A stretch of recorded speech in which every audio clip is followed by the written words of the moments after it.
Welcome back to the deep dive. If you are listening to this, you're probably someone who suspects that the glitches in the Matrix aren't just glitches. Right. That there is an actual pattern to the chaos we're seeing in society right now. Today, we aren't just reviewing a book. We are looking at a blueprint, a text that claims to explain the hidden wiring of the modern world. And it is definitely not a light read. Yeah. We are unpacking material that positions itself as surgery, not therapy. It is designed to cut right through what the author calls the ideological fat of our culture, to show you the bone structure underneath. It really goes there. And before we jump into the deep end, and trust me, it gets incredibly deep today. If you value this kind of raw analysis where we don't shy away from complex or controversial topics, make sure you hit that like button, subscribe to the deep dive right now. It really does help us keep the lights on and keep bringing you these deep dives. Exactly. So today's source material is a new ebook. It's essentially a manifesto for the modern man who feels displaced. It's titled Headship Decapitated: Fathers Deposed from Status and Authority While Retaining Responsibility Under Feminist Satanic Inversions and Marxist Cultural Revolutions. Yeah, that title is a lot. It is a massive mouthful. It is, but it's also incredibly specific. Headship Decapitated. The author is Conrad Riker. And if that title didn't tip you off, Riker is not interested in being polite. No, he is not. His central thesis is that the Western world has been hijacked by a very specific set of ideologies that have basically inverted reality. He argues that men are currently living in a hostile environment by design. That is, in the courts, the workplace, the media, everywhere. It's basically the red pill concept taken to a massive institutional level. And look, I want to be clear right up front. We are not taking sides here. We are not endorsing the politics of this book. Our job today is just to impartially report on the claims Riker is making. Because for anyone in that manosphere space, or anyone just trying to understand cultural shifts, this is a really fascinating framework to examine. Exactly. We're just unpacking the arguments. Right. And we are going to cover the main pillars of his argument today, but honestly, we can only scratch the surface of the data he presents.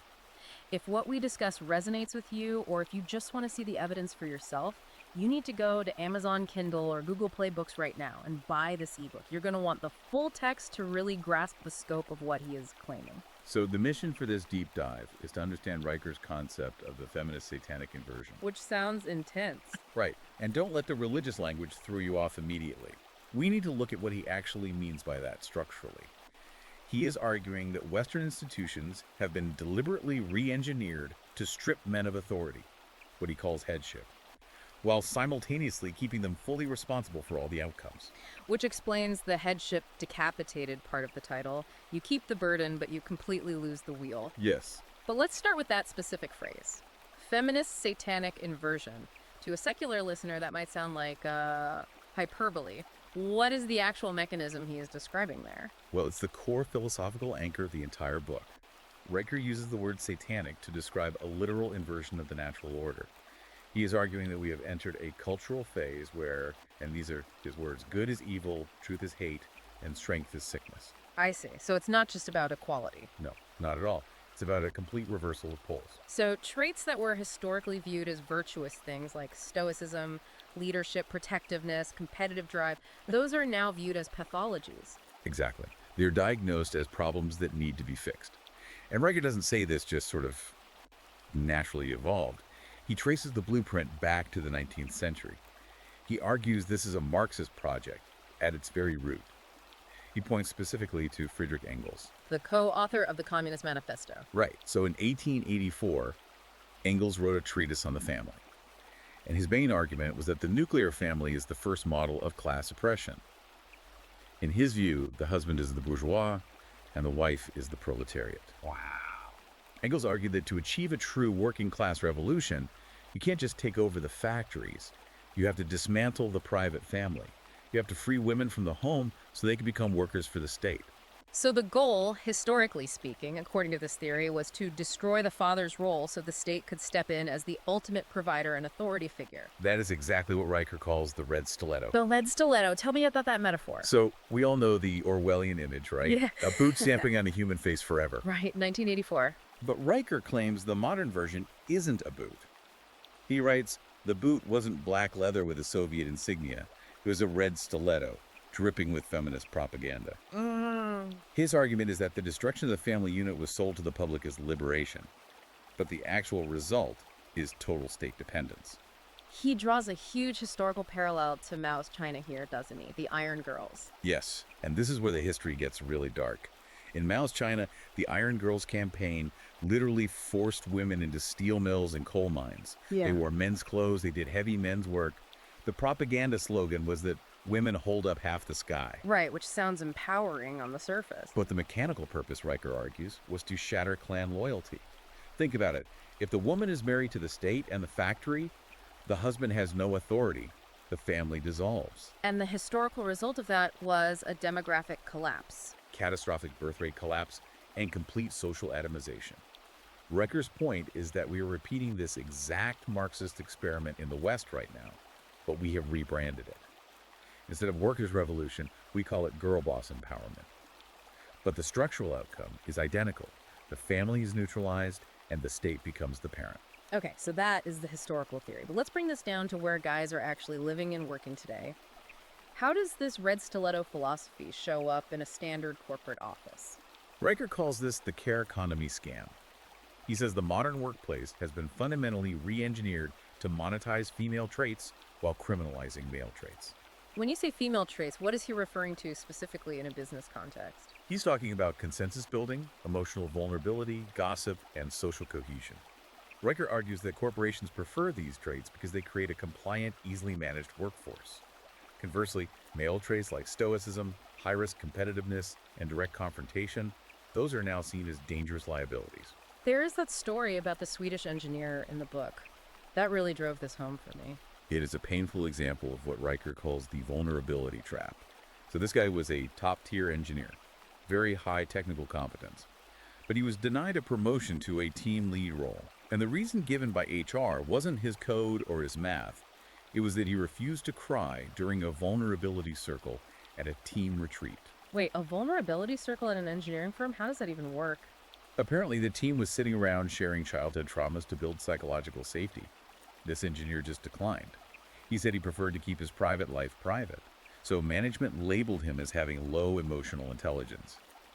Riker's analysis is brutal here. He says they wanted poetry, he gave them circuits. Because he wouldn't perform this emotional drag, his actual confidence didn't matter at all. He calls it the competence inversion. Exactly. Riker argues that in this inverted system, ideological compliance is far more valuable than functional output. He gives another wild example of a warehouse worker at Patagonia. This guy was a logistician. He sent an email to his team addressing them as guys. Hey guys, just standard everyday stuff. Not anymore. HR flagged it. They told him, guys, it's exclusionary. He tried to pivot to using the word team, but they said that felt too militaristic. They literally mandated he use the word folks. Folks. Yeah. He refused. He felt it was what Riker calls ideological possession, being forced to speak a language you don't even believe in just to signal your submission to the system. So he quit. And Riker points out that when you drive out men who focus on competence because they won't play these language games, you end up with institutions that simply stop working. And he brings the receipts on this too. You look at the UK civil service data he cites. It is startling data. It showed that highly qualified white men were being rejected at statistically impossible rates compared to less qualified candidates. But the most alarming example is the Pentagon audit regarding cyber defense. Right. This is where it stops being just HR nonsense and becomes a literal national security issue. Exactly. The audit found that diversity hires in cyber defense units were failing basic operational tasks at a 68% rate. We are talking about the people supposed to be protecting the power grid and the nuclear codes. But the program wasn't halted, it was actually expanded. That is crazy. Riker uses this to prove the inversion. The ideology of diversity is placed higher on the hierarchy of values than the survival of the nation itself. So the workplace is basically rigged against their nature. But if a man loses his job, the pressure hits home. And that brings us to the most harrowing part of the book, the legal system. Riker uses the term headless kings. This is definitely the emotional core of the book for a lot of men. Headless kings refers to the status of the modern father. The state enforces his responsibility. He must provide. He must pay child support. But it strips him of the authority to protect, lead, or even see his children. He talks about child extraction. That is his specific term for family court. He cites a statistic that is just gut-wrenching. In 42% of cases where fathers are paying full child support, mothers block access to the children completely. 42%. So nearly half the time, you are paying for a family that you are effectively banned from seeing. And the state enforces the payment, usually garnishing wages, but rarely enforces the visitation rights. Riker calls this the legal orphanage. He says the system views fathers essentially as wallets with legs. The mechanism is to extract resources from the man, transfer them to the woman, or increasingly to the state, via administrative fees, and completely sever the father's influence. It goes right back to that Marxist goal we talked about earlier, doesn't it? The father is removed and the state steps in. Riker argues it is the absolute completion of Engels' project.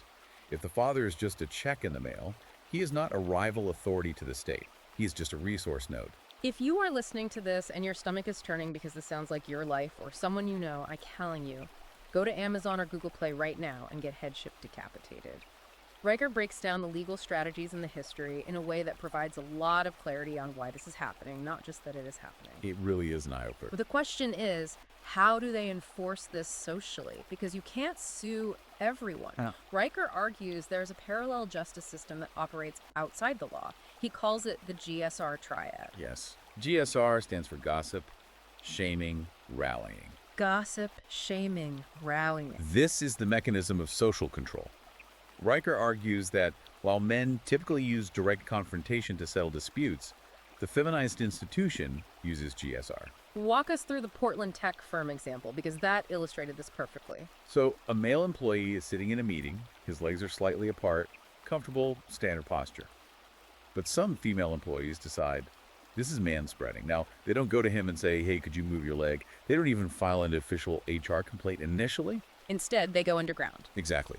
They formed a private Slack channel, a digital gossip ring, that is the G gossip. They shared photos of him, mocked him, that is the shaming, the G. So wrote, then they rallied the R. They created an atmosphere of absolute toxicity around him. He was isolated socially in the office. People just stopped responding to his emails. And he resigned. Within a month. No trial, no defense, no official charge, just social execution. Riker says this is how the inversion works in practice. It bypasses due process and relies entirely on reputation destruction.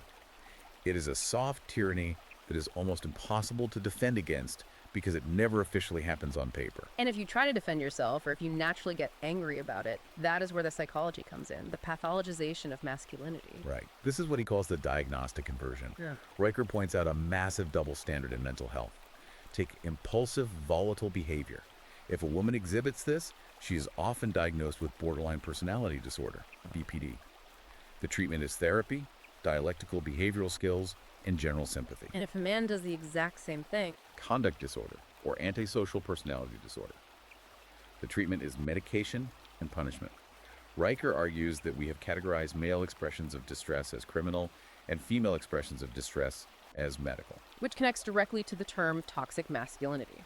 Riker notes that term actually originated in men's movements in the 90s to talk about specific self-destructive behaviors, but it has been completely hijacked. Now, it is a bludgeon. It is used to label any male ambition, competitiveness, or desire for leadership as a sickness. If you want to be in charge, that's toxic. If you want to win, that's toxic. So let's look at the scoreboard here based on the book. The workplace is a minefield of vulnerability traps. The courts are designed to extract your resources. The culture diagnoses your basic instincts as a disease. What is the logical reaction from men? Riker calls it the male exodus. And this is key. Riker insists this is not men giving up, it is strategic disengagement. Men are rational economic actors. They are looking at the return on investment for participating in modern society, and they are saying this is a terrible deal. We see this globally. He points to Japan as an early indicator. The herbivore men.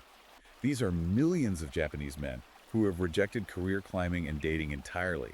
They realized that the expectations placed on them were impossible to meet, so they just stopped running the race. But it is happening here in the U.S. too. He mentions MGTOW men going their own way. He does, but he highlights something even more organic that I found fascinating. The father underground in Texas. Yes. Describe what they are doing. These are groups of divorced fathers who have been chewed up by the legal orphanage. Instead of sitting in therapy circles crying about it, they meet on private land, they chop wood, they build structures, they sit by fire pits.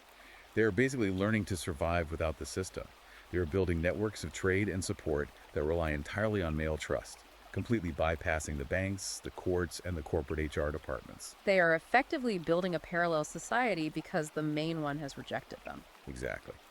But the tragedy, Riker argues, is that the system is trying to crush this instinct before it even forms in young boys. He talks about the boy crisis in education. The Swedish preschool example. You really can't make this up. A state-funded preschool in Sweden banned the word boy. They use gender-neutral pronouns only. Riker calls this the feminization of failure. In schools across the West, boys are drugged for being restless, which is just biological energy, while girls are praised for compliance. Riker argues schools have become sensory prisons for male energy. And the media, what he calls the narrative matrix, reinforces this reality every single day. It is classic cultivation theory. If you watch enough TV, your brain starts to believe that the TV world is the real world. And what does the screen tell you? Men are either villains, bumbling idiots, or they are broken and need saving. The contrast he makes between the documentaries Boy State and Girl State was really illuminating. It is a perfect example of the inversion caught on tape.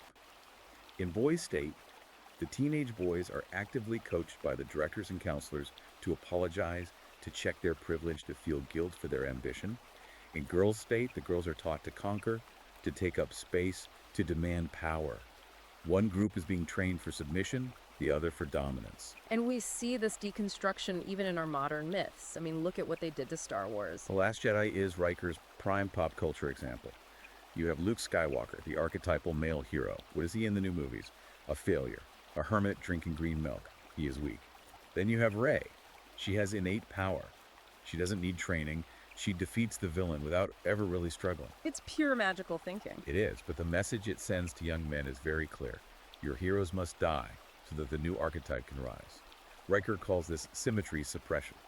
Meaning what exactly? Meaning male pain and male destruction are rendered completely invisible by the culture. He compares how the media covers loneliness. If women are lonely, it is a national crisis. It is on the front page of the New York Times. If men are lonely, it is buried in the lifestyle section. Or worse, they are mocked as incels. The system cannot acknowledge male suffering because that would undermine the entire narrative of male privilege. He also mentions those Subway ads. I love my husband. Right. A simple advertising campaign. Just women saying they loved their husbands. It was canceled. It was deemed controversial because celebrating a happy, traditional marriage disrupted the narrative of the oppressed wife. So we have a system that extracts value from men, demonizes their nature, erases their pain, and bans their heroes.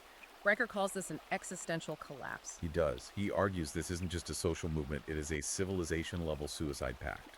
We are seeing birth rates collapse because the fundamental relationship between men and women has been poisoned by this inversion.